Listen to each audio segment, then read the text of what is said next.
नमस्कार, मैं पंकज सिंह। मैं अपनी इस क्लास में ब्रांच्ड चेन एल्केन का नोमेनक्लेचर डिस्कस करने वाला हूं। ओके, तो आइए हम लोग ब्रांच्ड चेन एल्केन के नोमेनक्लेचर को डिस्कस करें। हम जानते हैं कि जो नामकरण की ऑर्गेनिक कंपाउंड की पद्धति है वो दो पद्धति है। ओके, ये आप जानते हैं।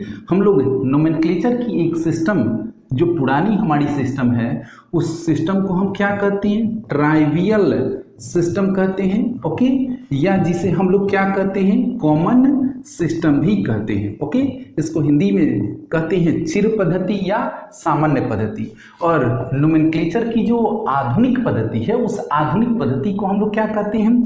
उसको हम कहते हैं IUPAC सिस्टम हम कहते हैं। ओके, इसको हम लोग प्रोनाउंस्ड करते हैं, IUPAC करते हैं। ओके, तो हम लोग अपनी ब्रांच्ड चेन एल्केन के नोमेनक्लेचर में IUPAC सिस्टम के अंतर्गत नोमेनक्लेचर की चर्चा अगली क्लास में करेंगे।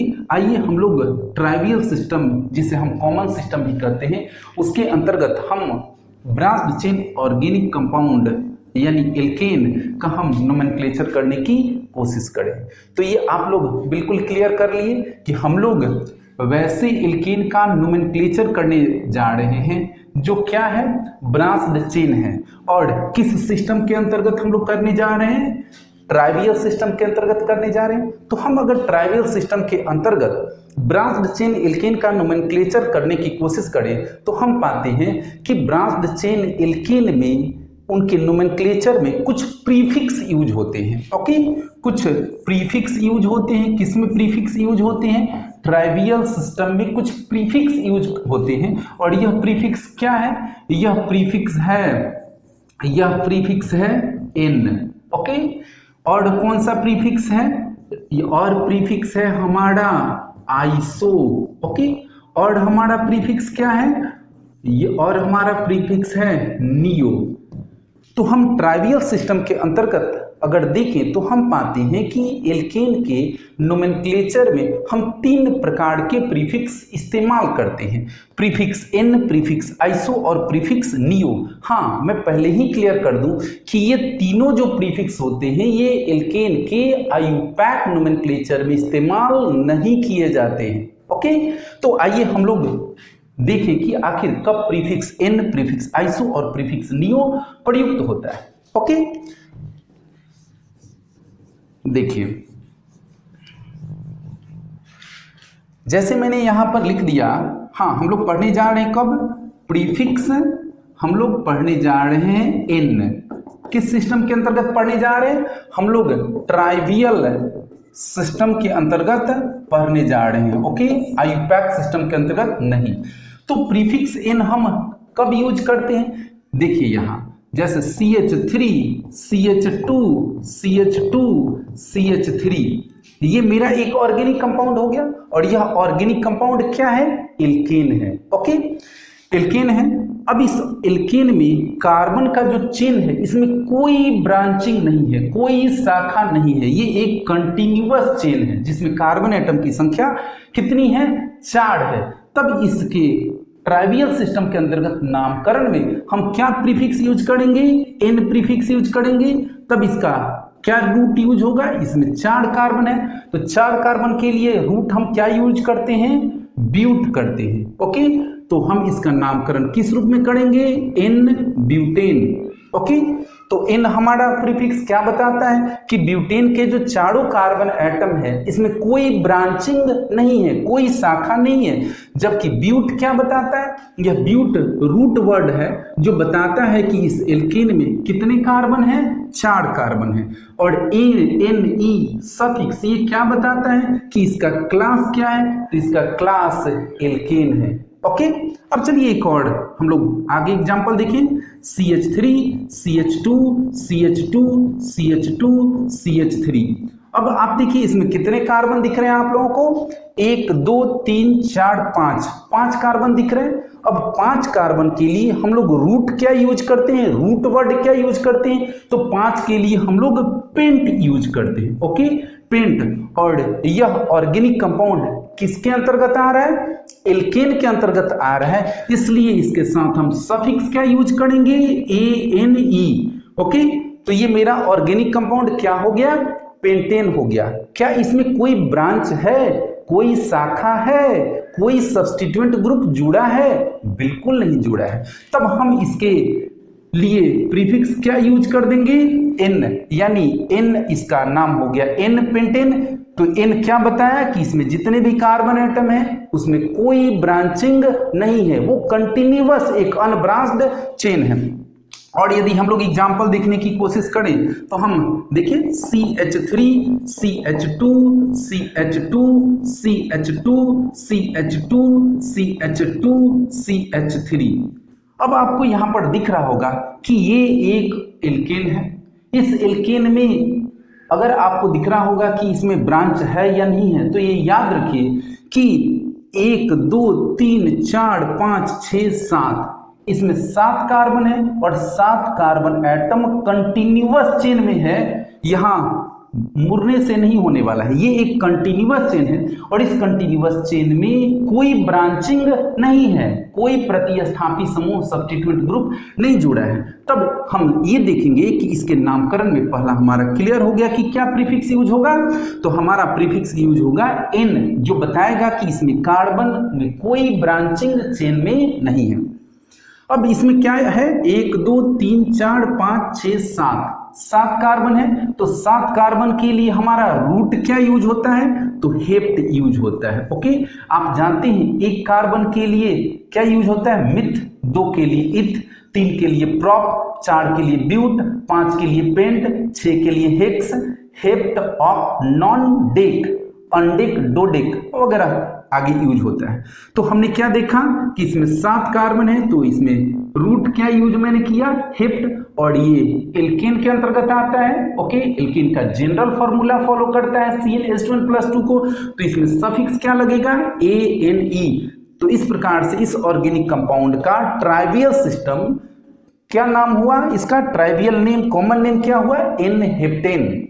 ओके, तो शायद आप लोगों को यह समझ में आया कि अगर आपके पास में कोई एल्केन है जिस एल्केन के कंटिन्यूअस कार्बन चेन में, ओके, कंटिन्यूअस कार्बन चेन में कोई सब्स्टिट्यूएंट ग्रुप नहीं है, तब उसके कॉमन सिस्टम या ट्राइवियल सिस्टम के अंतर्गत नामकरण करने में हम प्रीफिक्स क्या यूज करते हैं, एन यूज करते हैं। ओके, और यह एन क्या बताता है कि एल्केन के सारे कार्बन एटम जितने भी है उसकी स्ट्रक्चर में वो सब स्ट्रेट चेन में है, कंटिन्यूअस चेन में है, कोई ब्रांचिंग नहीं है।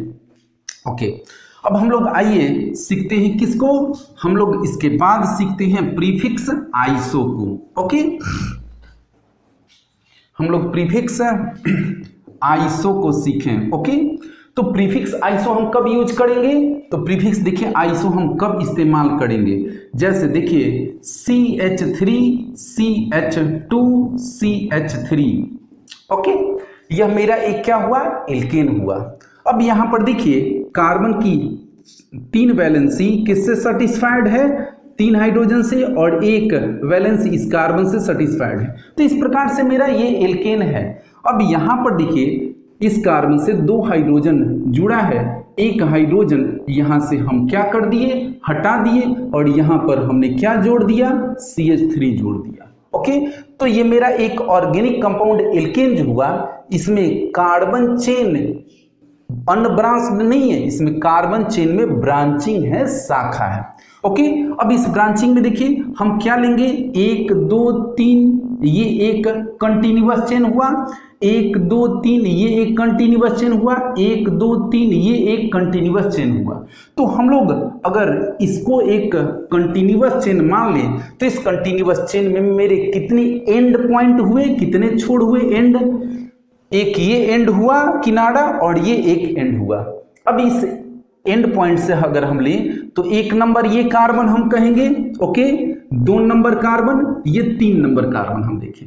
इधर से हम क्या देखें, 1 नंबर कार्बन, 2 नंबर कार्बन और 3 नंबर कार्बन देखें। अब ध्यान से देखिए कि इस चेन में हमारे दूसरे नंबर कार्बन से, चाहे इस छोर से हो या उस छोर से हो, दूसरे नंबर कार्बन से ये एक मेरा क्या जुटा हुआ है, ब्रांच जुड़ा हुआ है, ये एक मेरा प्रतिस्थापी जुड़ा है, यानी सब्स्टिट्यूएंट ग्रुप जुड़ा है। तो हम पहचानेंगे कि ये सब्स्टिट्यूएंट ग्रुप क्या है। तो हम पहले पढ़ चुके हैं कि मेरे पास अगर कोई मीथेन है, ओके, अब इस मीथेन से एक हाइड्रोजन हम निकाल दें, तो मीथेन से एक हाइड्रोजन हम निकाल देंगे तो मेरा जो समूह बनेगा उस समूह को हम क्या कहेंगे, मिथाइल कहेंगे। ओके, यानी एल्केन से जब हम एक हाइड्रोजन परमाणु निष्कासित करते हैं तो मेरा जो समूह प्राप्त होता है उस समूह को हम क्या कहते हैं, अल्काइल ग्रुप कहते हैं। तब हम इसमें ये जो प्रतिस्थापी है, ये कौन सा प्रतिस्थापी है, ये मिथाइल है। अब मेरा ये जो मिथाइल है जो प्रतिस्थापी समूह के रूप में है, तो मेरे मेन चेन में किस नंबर कार्बन से जुड़ा है, सेकेंड कार्बन से जुड़ा है। ओके, तो हम इस स्थिति में इस एल्केन के नामकरण में प्रीफिक्स क्या यूज करेंगे, आइसो यूज करेंगे। ओके, तो आइसो यूज कब किया जाएगा, जब एल्केन के सबसे लंबी कंटिन्यूअस चेन में सेकेंड कार्बन एटम से, चाहे इस छोर से लो या इस छोर से, किसी भी एक छोर से सेकेंड कार्बन एटम से एक मिथाइल ग्रुप जुड़ा हो, उसके अतिरिक्त अन्य कोई ब्रांचिंग न हो, तब इसका नामकरण हम यूज करेंगे। उसमें क्या इस्तेमाल करेंगे, आइसो प्रीफिक्स यूज करेंगे।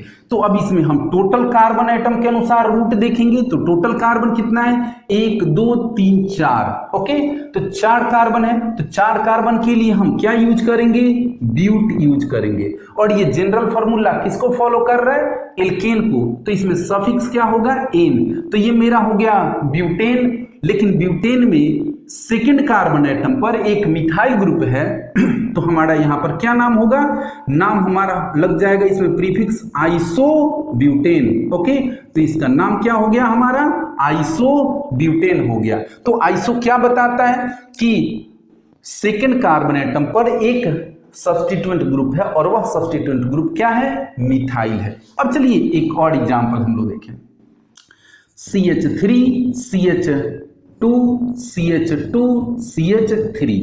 ओके, अब यहां ध्यान से देखिए, हमारा एक कार्बन का चेन हो गया।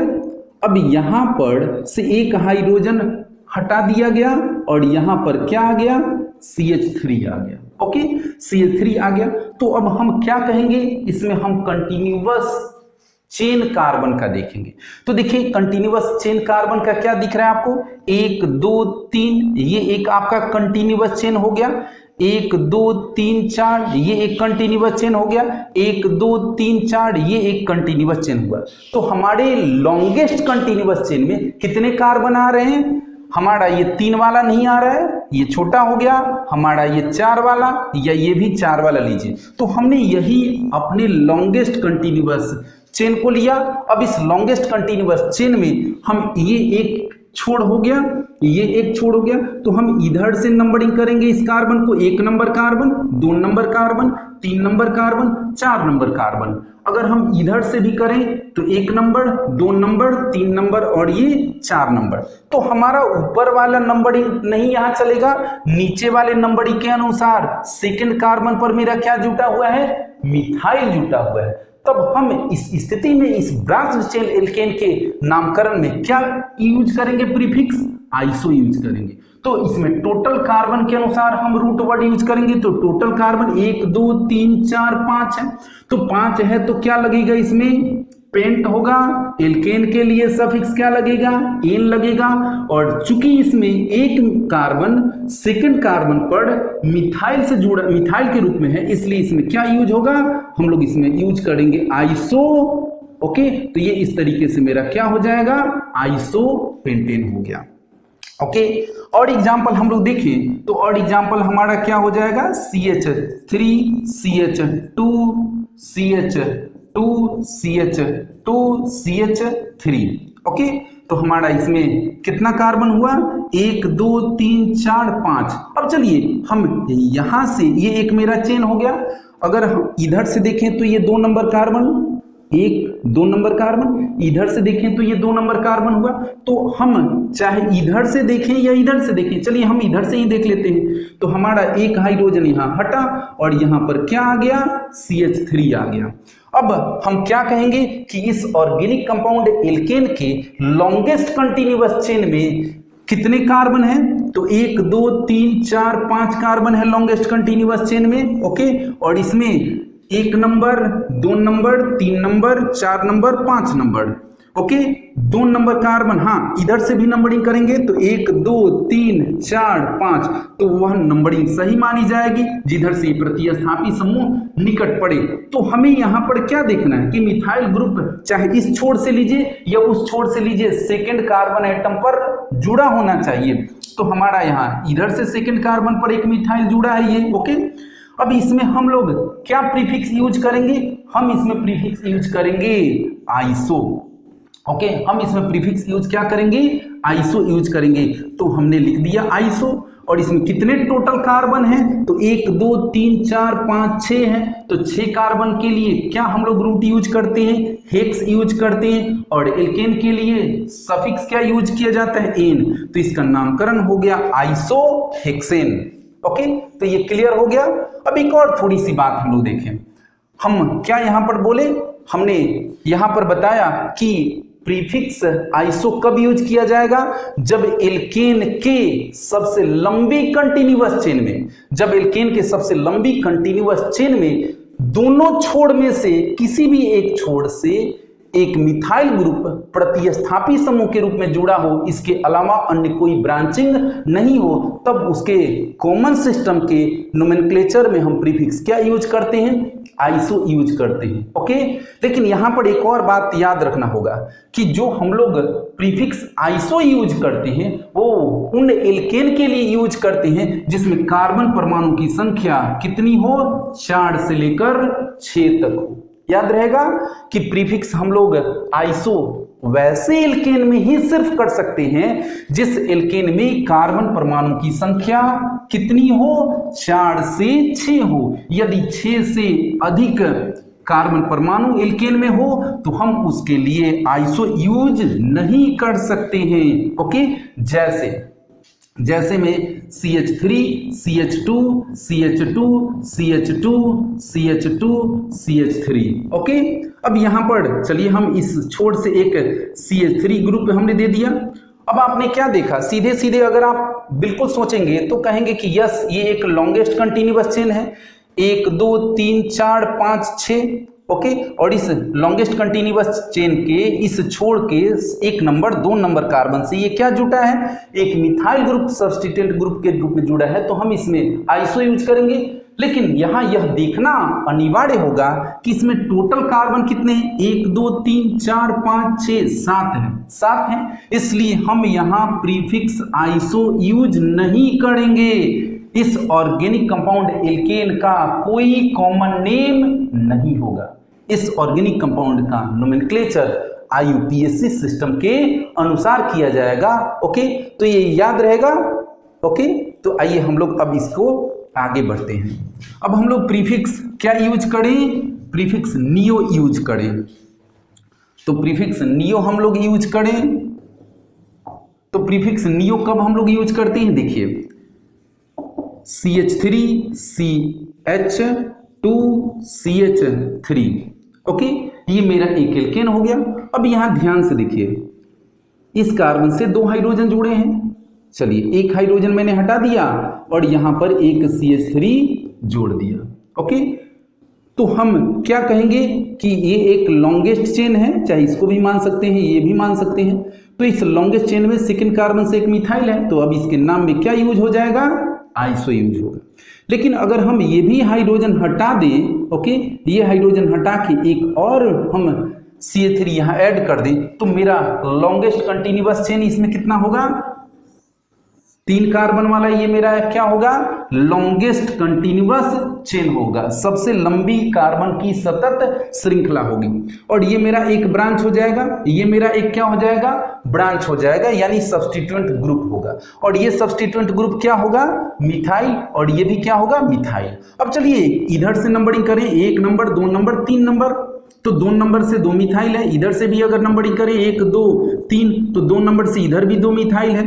तब ऐसी स्थिति में हम इसमें क्या प्रीफिक्स यूज करेंगे? नियो यूज करेंगे। ओके, नियो यूज करेंगे। इसमें टोटल अब कार्बन के अनुसार रूट यूज होगा। तो 1 2 3 4 5, 5 मतलब पेंट, और पेंट में ये क्या है, एल्केन है, एल्केन है तो क्या सफिक्स यूज होगा, एन। तो हम इसका नामकरण किस रूप में किए, नियोपेंटेन। यानी नियो प्रीफिक्स कब यूज होगा, कि जब एल्केन के लॉन्गेस्ट कंटिन्यूअस कार्बन चेन में, ओके, एल्केन के लॉन्गेस्ट कंटिन्यूअस कार्बन चेन में दोनों छोर में से किसी एक छोर से अगर सेकेंड कार्बन एटम पर 2 मिथाइल ग्रुप जुड़ा हो, उसके अतिरिक्त अन्य कोई ब्रांचिंग न हो, तब हम उस स्थिति में क्या यूज करेंगे, प्रीफिक्स, नियो प्रीफिक्स यूज करेंगे। ओके, तो हमारा ये हो गया नियोपेंटेन। अब चलिए CH3 CH2 CH2 CH3, यहां चलिए इधर से नंबरिंग अगर करें तो 1 नंबर 2 नंबर कार्बन, इधर से करें तो 2 नंबर कार्बन। अब यहां से हमने क्या किया, एक हाइड्रोजन प्रतिस्थापित किया और यहां CH3 जोड़ दिया, एक और हाइड्रोजन को हम प्रतिस्थापित करेंगे, ओके, और यहां से भी हम CH3 जोड़ देंगे। देखिए अब इस कार्बन की चारों वैलेंसी 4 कार्बन एटम द्वारा सेटिस्फाइड हो रही है। अब हम इसका नोमेनक्लेचर करेंगे, तो नोमेनक्लेचर करने में क्या देखेंगे कि ये मेरा लॉन्गेस्ट कंटिन्यूअस कार्बन चेन हो गया। हम इस छोर से देखेंगे तो 1 नंबर 2 नंबर 3 नंबर कार्बन से ये मिथाइल जुड़ा है, ओके, और इधर से देखेंगे तो 1 number carbon 2 number carbon 3 number 4 number, तो ये इधर से देखें तो 2 नंबर कार्बन से मेरा 2 मिथाइल ग्रुप जुड़ा है, इसके अतिरिक्त इसमें अन्य कोई ब्रांचिंग नहीं है, तब इसमें क्या हम यूज करेंगे, प्रीफिक्स नियो यूज करेंगे, नियो, ओके। और टोटल कार्बन के अनुसार इसमें क्या यूज होगा, रूट वर्ड यूज होगा, रूट होगा 1 2 3 4 5 6, तो 6 के लिए आप क्या यूज करेंगे, हेक्स यूज करेंगे, और एल्केन के लिए सफिक्स क्या, एन, तो इसका नाम हो गया नियो हेक्सेन। तो जिस प्रकार से हमने क्या पाया कि आइसो प्रीफिक्स किस एल्केन के लिए यूज किया जा रहा था, जिसमें कार्बन एटम की संख्या सिर्फ 4 से लेकर 6 तक हो, उसी प्रकार से नियो हेक्सेन किस एल्केन के लिए यूज होगा, जिसमें कार्बन एटम की संख्या कितनी हो, 5 से लेकर 6 हो, कितनी हो, 5 तथा 6 हो। अगर इससे कम या इससे अधिक कार्बन एटम एल्केन में मौजूद हो तो उसके ट्राइवियल सिस्टम के अनुसार हम लोग नियो प्रीफिक्स यूज नहीं करेंगे। ओके, हाँ, हम लोग एक बात सीख लिए। तो अब आइए हम लोग तीनों प्रकार के प्रीफिक्स की बात सीख लिए। हाँ, ये एक बात याद रखना होगा कि ये जो प्रीफिक्स एन है, आइसो है, नियो है, ये कभी भी IUPAC सिस्टम में यूज नहीं होता है। तो हम लोग क्या लिखेंगे कि प्रीफिक्स कब यूज होता है, प्रीफिक्स एन कब यूज होता है, प्रीफिक्स एन यूज तब होता है जब एल्केन में कार्बन चेन क्या हो, अनब्रांच्ड हो, एल्केन में कार्बन चेन क्या हो, अनब्रांच्ड हो। हाँ, इसके लिए कोई रेस्ट्रिक्शन नहीं है कि इसमें कार्बन एटम की संख्या कितनी होनी चाहिए, 4 या 4 से अधिक, 4 या 4 से अधिक कितना भी कार्बन एटम वाला एल्केन हो, उसमें हम लोग ये प्रीफिक्स कॉमन सिस्टम में एन लगा सकते हैं। ओके, अब आइए हम लोग प्रीफिक्स आइसो कब यूज करेंगे, प्रीफिक्स आइसो हम यूज करेंगे उस एल्केन में जिसमें सेकेंड कार्बन एटम से क्या जुड़ा हुआ हो, एक मिथाइल ग्रुप हो। ओके, तो एल्केन के longest continuous carbon chain, alkane के लॉन्गेस्ट कंटिन्यूअस कार्बन चेन में दोनों एंड्स में से किसी एंड से सेकेंड कार्बन एटम से एक मिथाइल ग्रुप क्या हो, सब्स्टिट्यूएंट ग्रुप के रूप में जुड़ा हो, अन्य कोई ब्रांचिंग न हो। ओके, अब चलिए हम लोग प्रीफिक्स नियो कब यूज करेंगे? प्रीफिक्स हम लोग नियो यूज कब करेंगे? प्रीफिक्स हम लोग नियो यूज करने में एल्केन के लॉन्गेस्ट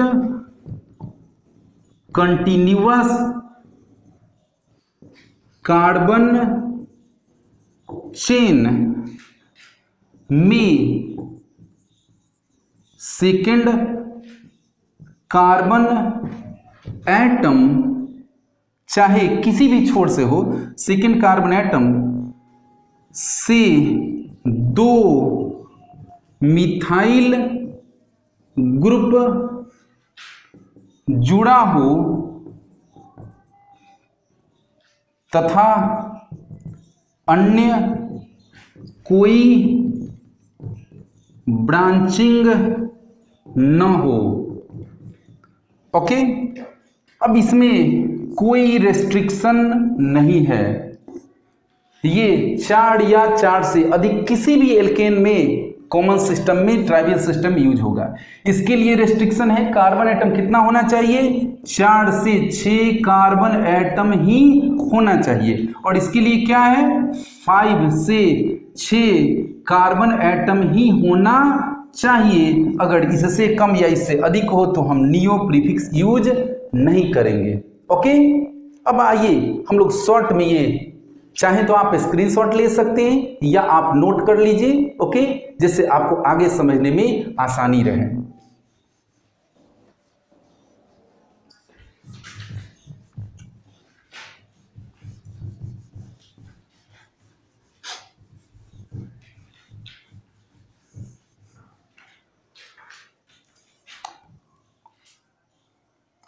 प्रीफिक्स हम लोग एन कब यूज करेंगे? Alkane is unbranched.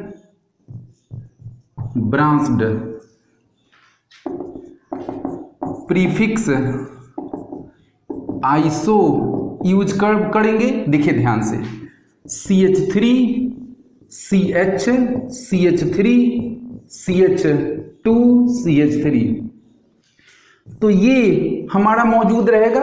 इधर छोड़िए, तो हम क्या कहेंगे?